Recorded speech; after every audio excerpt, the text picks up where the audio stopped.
وہ ہر جمعرات دربار پہ آیا کرتی تھی اور گھنٹوں چپ چاپ بیٹھی رہتی.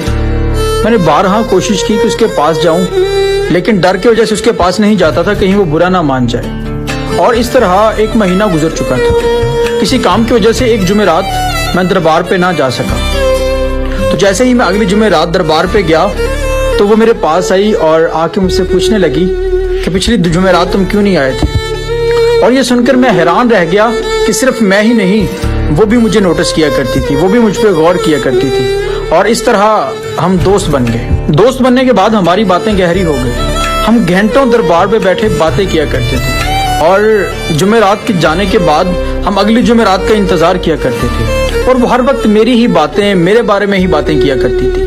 میں جب بھی اسے کوئی سوال کرتا، اس سے بات پوچھتا تو وہ بات کو ٹال دیتی تھی یا چپ ہو جاتی تھی. اس طرح ہمیں 2 مہینے گزر چکے تھے. میں نے پھر اسے ایک دن اپنے پیار کا اظہار کر دیا. میں نے اسے کہا کہ میں تم سے پیار کرتا ہوں اور تم سے شادی کرنا چاہتا ہوں. یہ سن کر وہ بے ساختہ ہنسنے لگی اور 10 منٹ کے لیے تو ایسے جیسے بالکل ہی خاموش ہو گئی، چپ ہو گئی.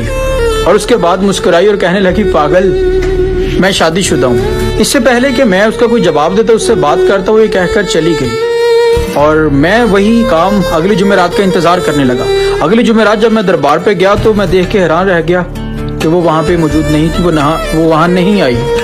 اور اس طرح کافی وقت گزر گیا. میں پریشان، میری بے چینی کا کوئی عالم، کوئی انتہا نہیں تھی. پھر میں نے ایک دن سوچا کہ میں اسے ڈھونڈتا ہوں.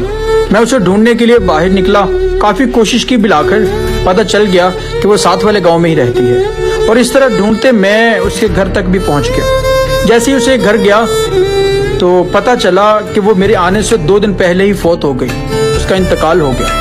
میں اس کے گھر والوں سے بات کی تو پتہ چلا کہ وہ شادی شدہ نہیں تھی، اسے بلڈ کینسر تھا. لیکن حیرت کی بات کہ اس کے گھر والے مجھے پہلے سے جانتے تھے اور اس کے گھر والے کہنے لگے کہ وہ جب بھی تم سے مل کے آتی تھی، تیرا ہی ذکر، تیری ہی باتیں اور سب کچھ تیرے ہی بارے میں چلتا تھا. اور ایک دن کہنے لگی کہ دیکھنا، وہ مجھے ڈھونڈتا ہوا یہاں پہ ضرور آئے گا. جب وہ آئے تو اسے ایک بات کہنا کہ میں نہیں جانتی کہ مجھے تم سے محبت تھی یا نہیں تھی، لیکن وہ وقت میرے لیے زندگی کا سب سے خوبصورت ترین وقت تھا جو تیرے ساتھ گزرتا تھا.